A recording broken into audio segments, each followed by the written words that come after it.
ദൈവത്തിൻ്റെ അതിപരിശുദ്ധ നാമം വാഴ്ത്തപ്പെടുമാറാകട്ടെ. നിന്റെ വചനം എൻ്റെ കാലിന് ദീപവും എൻ്റെ പാതയ്ക്ക് പ്രകാശവുമാകുന്നു. ഈ വചനം നമ്മുടെ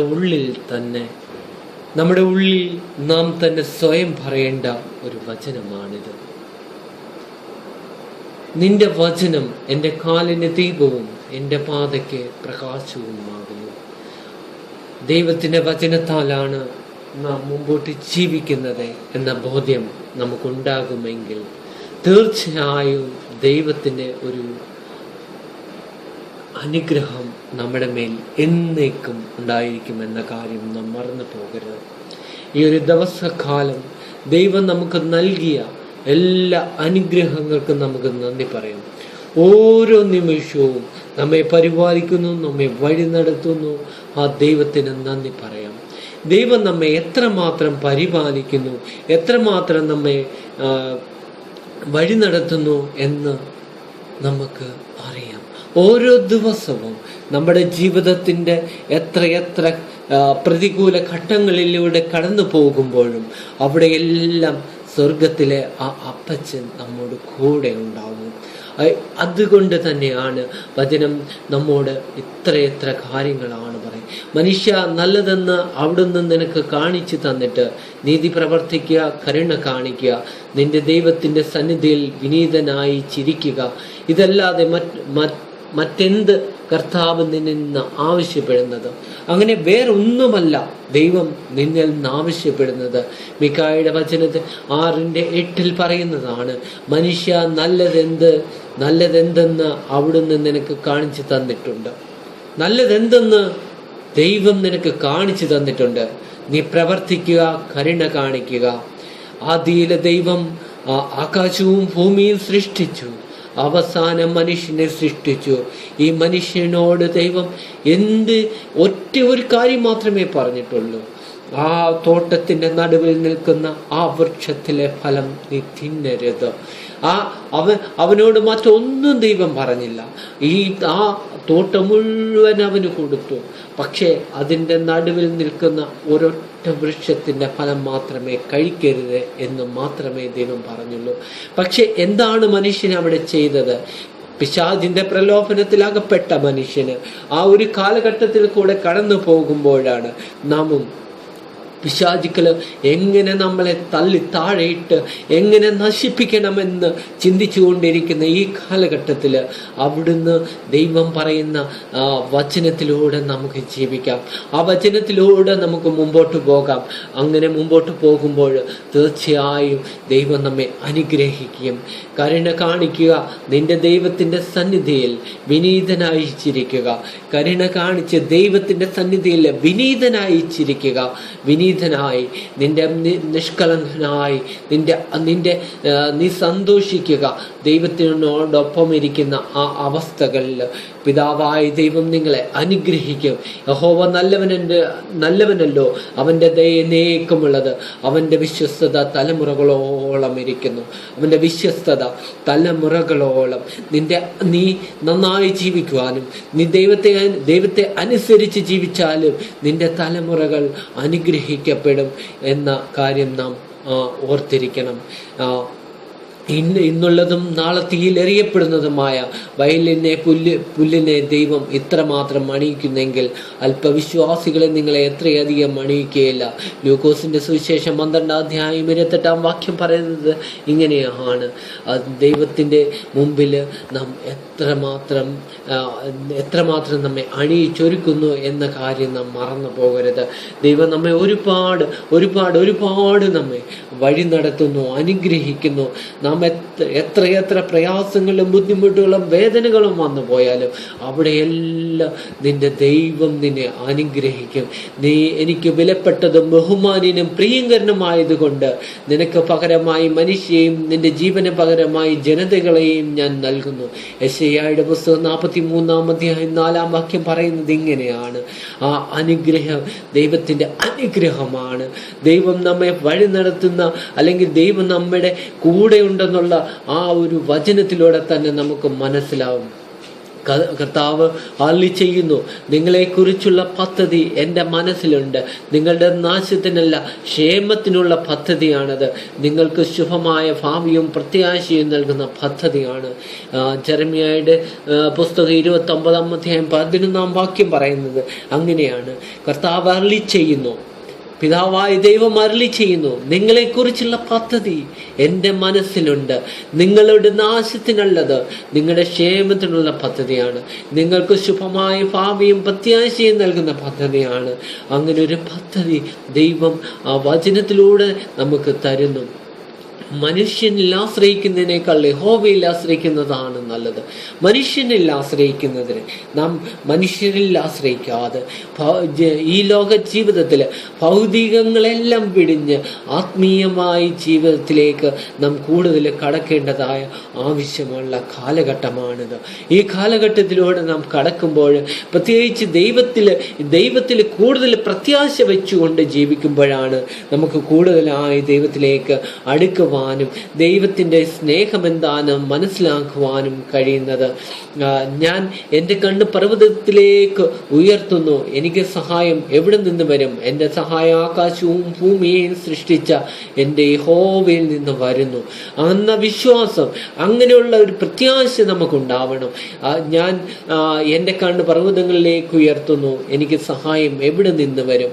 നമ്മുടെ വിശ്വാസം, വിശ്വസിച്ച് നിന്റെ വിശ്വാസത്തിൽ ഉറച്ചു നിന്നുകൊണ്ട് എൻ്റെ യഹോവ എൻ്റെ സഹായം ആകാശവും ഭൂമിയും സൃഷ്ടിച്ച യഹോവയിൽ നിന്ന് വരുന്നു എന്ന ആ വിശ്വാസത്തിൽ നാം ആയിരിക്കുമ്പോഴാണ് നമുക്ക് കൂടുതലായും ദൈവത്തിൻ്റെ സ്നേഹം മനസ്സിലാവുക.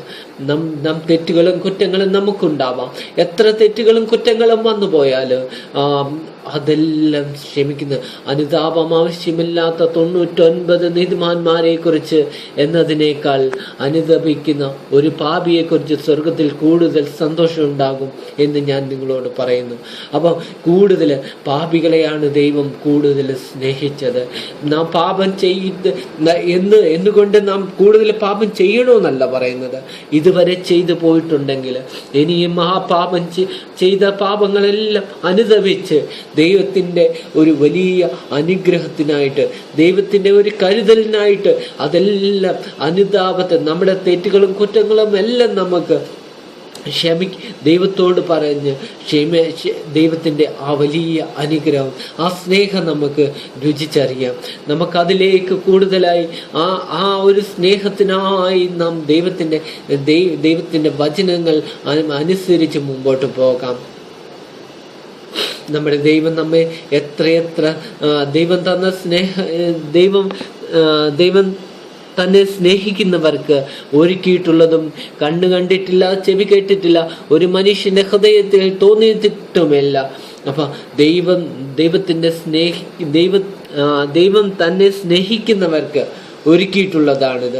കണ്ണു കണ്ടിട്ടില്ല, ചെവി കേട്ടിട്ടില്ല, ഒരു മനുഷ്യന്റെ ഹൃദയത്തിൽ തോന്നിയിട്ടുമില്ലാത്ത അത്രയും സ്നേഹമാണ് ദൈവം നമുക്ക് ഒരുക്കുന്നത്. അപ്പൊ അവിടെ നമ്മൾ ഇതുവരെ കാണാത്തതും ഇതുവരെ കേൾക്കാത്തതുമായ ആ വലിയ സ്നേഹത്തിനായിട്ട് ആ ദൈവത്തിന്റെ ഒരു പരിപാലനയ്ക്കായിട്ട് ആ സ്നേഹം രുചിച്ചറിയുവാൻ നമുക്ക് കൂടുതൽ ദൈവത്തിലേക്ക് അടുക്കാം. ദൈവത്തിലേക്ക് കൂടുതൽ ദൈവത്തിലേക്ക് അടുത്തിരിക്കാൻ നാം ആഗ്രഹിക്കുക. അതിൽ വചനമുണ്ടായിരുന്നു, വചനം ദൈവത്തോടുകൂടിയായിരുന്നു, വചനം ദൈവമായിരുന്നു. അപ്പൊ ഈ വചനത്തിൽ കൂടുതൽ, ദൈവമാകുന്ന വചനത്തിൽ നമുക്ക് കൂടുതലായിട്ട് അടിയുറച്ച് വിശ്വസിച്ച് ആ വചനത്തിലൂടെ ജീവിക്കാൻ നമുക്ക് ദൈവം നമ്മെ ഒരുപാട് സഹായിക്കുന്നുണ്ടെന്ന് നാം മറന്നു പോകരുത്. ഹല്ലേലൂയ, സ്തോത്രം കർത്താവേ, യേശുവേ സ്തോത്രം. ഒരു മനുഷ്യൻ സർവ്വലോകവും നേടിയിട്ടും തൻ്റെ ജീവനെ നഷ്ടപ്പെടുത്തിയാൽ അവൻ എന്ത് പ്രയോജനം? ഒരു മനുഷ്യൻ സർവ്വലോകം, ഈ ലോകത്തിലെ സമ്പത്തും സകലതും നേടിയാലും അവൻ്റെ ജീവനെ നഷ്ടപ്പെടുത്തിയാൽ അവൻ എന്ത് പ്രയോജനമാണുള്ളത്? അപ്പം നമുക്ക് ദൈവത്തിൻ്റെ ഈ ലോക ജീവിതത്തിൽ നിന്ന് അല്പം മാറി ദൈവത്തിൻ്റെ അനുഗ്രഹത്തിനായിട്ട് ദൈവത്തോടൊപ്പമായി നമുക്ക് ആയിരിക്കുവാൻ ആഗ്രഹിക്കാം. യഹോവ എൻ്റെ ഇടയനാകുന്നു, എനിക്ക് മുട്ടുണ്ടാകുകയില്ല എന്ന് സങ്കീർത്തനം 23 അധ്യായത്തിൽ പറയുന്നത് പോലെ യഹോവ എൻ്റെ ഇടയനാകുന്നു, എനിക്ക് മുട്ടുണ്ടാകുകയില്ല. ദൈവം എൻ്റെ കൂടെയുള്ളപ്പോൾ എനിക്ക് ഒരു പ്രോബ്ലവും ഒരു പ്രയാസവും ഉണ്ടാകില്ല എന്ന് വിശ്വസിച്ച് നമുക്ക് ദൈവത്തോടൊപ്പമായിരിക്കാം. ദൈവം നമ്മളെ എല്ലാം അനുഗ്രഹിക്കും. തീർച്ചയായും ഞാൻ വിളിച്ചപേക്ഷിച്ച നാളിൽ അവിടുന്ന് എനിക്ക് ഉത്തരമരളി, അവിടുന്ന് എൻ്റെ ആത്മാവിന് ധൈര്യം പകർന്ന് എന്നെ ശക്തിപ്പെടുത്തി. സങ്കീർത്തനം 138 അധ്യായം 3 വാക്യം പറയുന്നതാണ്. അങ്ങനെ നമുക്ക് പ്രാർത്ഥിക്കുകയും യാചിക്കുകയും ചെയ്യുന്ന എന്തും ലഭിക്കുമെന്ന് വിശ്വസിക്കുകയും നിങ്ങൾക്ക് ലഭിക്കുക തന്നെ ചെയ്യും. മർക്കോസിന്റെ സുവിശേഷം 11 അധ്യായം 24 വാക്യം പറയുന്നത് ഇങ്ങനെയാണ്. സത്യസന്ധനായി നമുക്ക് ജീവിക്കാം. സ്നേഹത്തിലും സന്തോഷത്തിലും ഒത്തൊരുമയോട് മറ്റുള്ളവരെ സ്നേഹിച്ചും നമുക്ക് ജീവിക്കാം. നമുക്ക് നമ്മുടെ രോഗങ്ങളും നമുക്ക് പ്രയാസങ്ങളും ഒക്കെ നമ്മുടെ ജീവിതത്തിൽ നമുക്ക് വന്നേക്കാം. പക്ഷെ അവിടെയെല്ലാം സ്വർഗത്തിലെ അപ്പച്ചൻ നമ്മോട് കൂടെയുണ്ട്. നാം കൂടെ ഉണ്ടെന്നുള്ള കാര്യം നാം മറന്നു പോകണ്ട. നിന്റെ പ്രയത്നങ്ങൾ കർത്താവിൽ അർപ്പിക്കുക, നിന്റെ പദ്ധതികൾ ഫലമണിയും. കർത്താവ് വചനം പറയുന്നതാണ്, സുഭാഷിതങ്ങൾ പറയുന്നതാണ്, നിന്റെ പ്രയത്നം കർത്താവിൽ അർപ്പിക്കുക, നിന്റെ പദ്ധതികൾ ഫലമണിയും. അങ്ങനെ നിന്റെ പദ്ധതികൾ, നിന്റെ ജോലി, നിന്റെ ഏതവസ്ഥ നിനക്കുണ്ടായാലും, നീ ഒരു കൃഷിക്കാരനായാലും, നീ എത്ര നിന്റെ കഷ്ടതകൾ ദൈവം മുകളിലിരുന്ന് കാണുന്നുണ്ടെന്നുള്ള കാര്യം മറന്നു പോകണ്ട. ഞാൻ നിന്റെ പരിചയം, നിന്റെ ഹല്ലേലൂയ, സ്തോത്രം കർത്താവേ, ഞാൻ നിന്റെ പരിചയമാകുന്നു. നിന്റെ ആവശ്യങ്ങളെ കൂടെ ആയിരിക്കുന്നു, നിന്റെ ആഗ്രഹങ്ങളെ മാനിക്കുന്നവനാണ്. യേശുവേ, സ്തോത്രം കർത്താവേ, നമുക്ക് ദൈവത്തോടൊപ്പമായിരുന്നു നമുക്ക് ദൈവത്തെ ആരാധിച്ച് മഹത്വപ്പെടുത്താം. എന്നെ വിളിക്കുന്നവൻ ഞാൻ മറുപടി നൽകും. നിന്റെ ബുദ്ധിക്ക് അതീതമായ മഹത്വവും നിഗൂഢമായ കാര്യങ്ങൾ ഞാൻ നിനക്ക് വെളിപ്പെടുത്തും.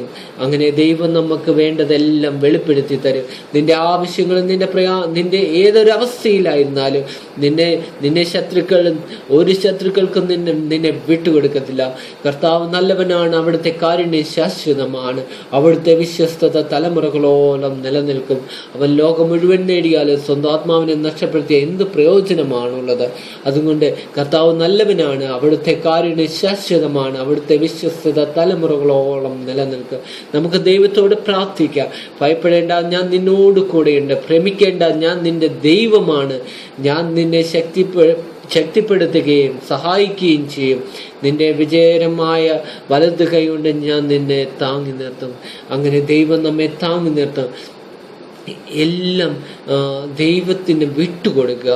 നമ്മുടെ ജീവിതത്തിൽ എത്ര അവസ്ഥകൾ വന്നാലും, ഒരുപാട് പ്രയാസങ്ങൾ, ഇതിപ്പോൾ ജോലിയിലായാലും ഒരുപാട് പേര് പറയുന്ന ഒരു കാര്യമാണ്, ജോലിയിൽ എവിടെ ചെന്നാലും പ്രശ്നങ്ങൾ മാത്രമാണ്. എനിക്ക് മുമ്പോട്ട് പോകുവാൻ സാധിക്കാത്ത അവസ്ഥകൾ വരെ വന്നുകൊണ്ടിരിക്കുകയാണ്. എന്ത് ചെയ്യണം? കൂടെയുള്ളവരെല്ലാം തള്ളിക്കളയുകയാണ്.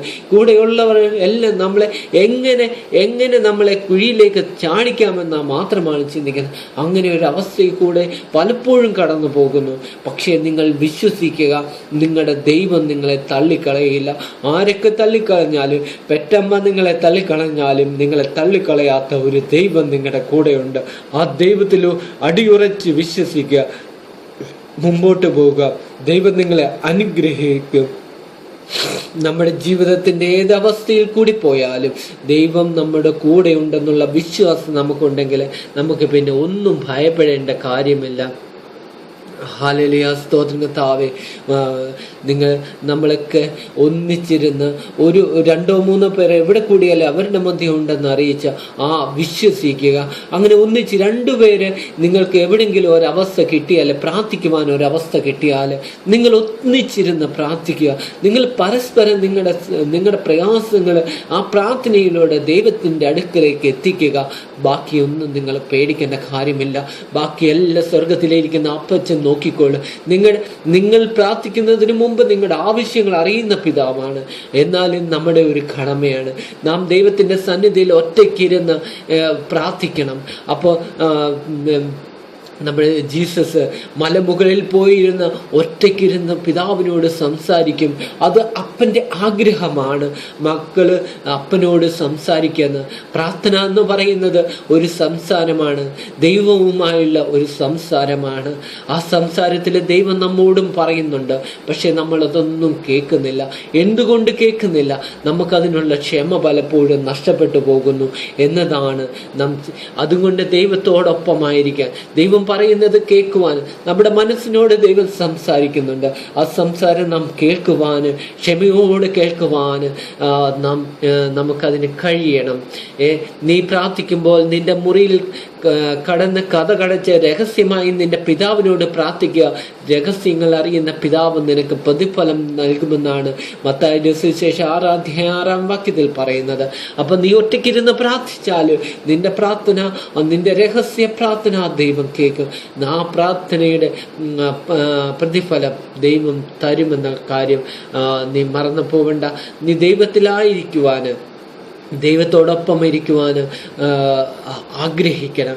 എത്ര പ്രതികൂല അവസ്ഥകൾ കൂടെ കടന്നു പോയാലും നിന്റെ സ്വർഗത്തിലെ അപ്പച്ചൻ നിന്റെ കൂടെ ഉണ്ടെന്നുള്ള കാര്യം നീ മറന്നു പോകണ്ട. ആരൊക്കെ എവിടൊക്കെ എന്തൊക്കെ പ്രോബ്ലം നിനക്കുണ്ടാക്കിയാലും പക്ഷെ നിന്നെ കരുതുന്നവൻ സ്വർഗത്തിലിരിക്കുന്ന അപ്പച്ചനാണ്. ആ കരുതൽ നിന്റെ തൻ്റെ ഏകജാതനായ പുത്രനിൽ വിശ്വസിക്കുന്ന ഏവനും നശിച്ചു പോകാതെ നിത്യജീവൻ പ്രാപിക്കേണ്ടത് ദൈവാവിന് നൽകുവാൻ തക്കവണ്ണം അത്രമാത്രം ലോകത്തെ സ്നേഹിച്ചു. ആ ദൈവത്തെ, ആ സ്നേഹിക്കുന്ന ദൈവത്തെ നമുക്ക് മുറുകെ പിടിച്ചുകൊണ്ട് നമുക്ക് ദൈവത്തിൻ്റെ ഒപ്പം ജീവിക്കുവാൻ ആഗ്രഹിക്കാം. ദൈവത്തിൽ ആഗ്രഹിക്കുന്ന രീതിയിൽ ദൈവം നമ്മളെല്ലാവരെയും അനുഗ്രഹിക്കട്ടെ എന്ന് പ്രാർത്ഥിക്കാം. നമുക്ക് എല്ലാവരെയും സമർപ്പിച്ചുകൊണ്ട് നമുക്ക് ഒത്തൊരുമിച്ച് പ്രാർത്ഥിക്കാം. ഈ പ്രാർത്ഥന ഇത് കേൾക്കുന്നവരെയും ഇത് ആർക്കെങ്കിലും കേൾക്കുന്ന പ്രയാസം, രോഗങ്ങളിൽ അകപ്പെട്ടവരെ എല്ലാം സമർപ്പിച്ച് നമുക്കൊന്ന് പ്രാർത്ഥിക്കാം. അവർക്കെല്ലാം വിടുതലനായി വചനത്തിലൂടെ അവർക്ക് ദൈവമേ പിതാവെ അവർക്ക് രോഗശാന്തി കൊടുക്കുവാൻ നമുക്ക് പ്രാർത്ഥിക്കാം. അവരെ എല്ലാം സമർപ്പിക്കാം.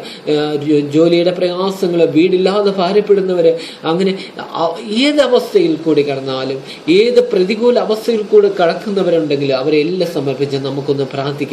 ദൈവമേ ഹല്ലേലൂയ, സ്തോത്രം കർത്താവേ, സ്തുതിക്കുന്നു കർത്താവേ, നല്ലവനായ ദൈവമേ സ്വർഗ്ഗീയ പിതാവേ, ഈ ഒരു നല്ല ദിവസത്തിനായി അവിടുന്ന് തന്ന ദിവസത്തിനായി നന്ദി പറയുന്നു. ഞങ്ങളുടെ ആവശ്യങ്ങൾ അറിയുന്ന പിതാവേ, ഞങ്ങളുടെ പ്രശ്നങ്ങളും പ്രയാസങ്ങളും ബുദ്ധിമുട്ടുകളും അറിയുന്ന പിതാവേ, ഓരോ നിമിഷവും ഞങ്ങളെ പരിപാലിക്കുന്ന പിതാവേ, അവിടുത്തേക്ക് നന്ദി പറയുന്നു കർത്താവേ. രോഗത്തിന്റെ ഭാരത്താൽ പ്രയാസപ്പെടുന്നവരുണ്ട്, അവരെ സമർപ്പിച്ച് പ്രാർത്ഥിക്കുന്നു കർത്താവേ. അവർക്ക് വിടുതൽ കൊടുത്ത് അനുഗ്രഹിക്കണമേ കർത്താവേ. യേശുവേ സ്തോത്രം കർത്താവേ, സ്തോത്രം ഹല്ലേലൂയ. നല്ലവനും വിശ്വസ്തനും കാരുണ്യവാനുമായ കർത്താവേ, അവിടുന്ന് കൂടെ ആയിരിക്കണമേ കർത്താവേ. ജീവിതത്തിന്റെ പ്രയാസങ്ങളും ബുദ്ധിമുട്ടുകളും വേദനകളും അനുഭവിക്കുമ്പോഴും അവിടുന്ന് കൂടെ ആയിരിക്കണമേ കർത്താവേ. യേശുവേ സ്തോത്രം കർത്താവേ, സ്തോത്രം ഹല്ലേലൂയ. യേശുവേ കരുണയായിരിക്കണമേ കർത്താവേ, സ്തോത്രം ഹല്ലേലൂയ. യേശു എല്ലാവിടുത്തെ നാമത്തെ താഴ്മ അപേക്ഷിക്കുന്നു, കൃപയുടെ കെട്ടുത്തരം വല്ലണമേ. ആമേൻ. ദൈവം നിങ്ങളെല്ലാവരെയും അനുഗ്രഹിക്കട്ടെ.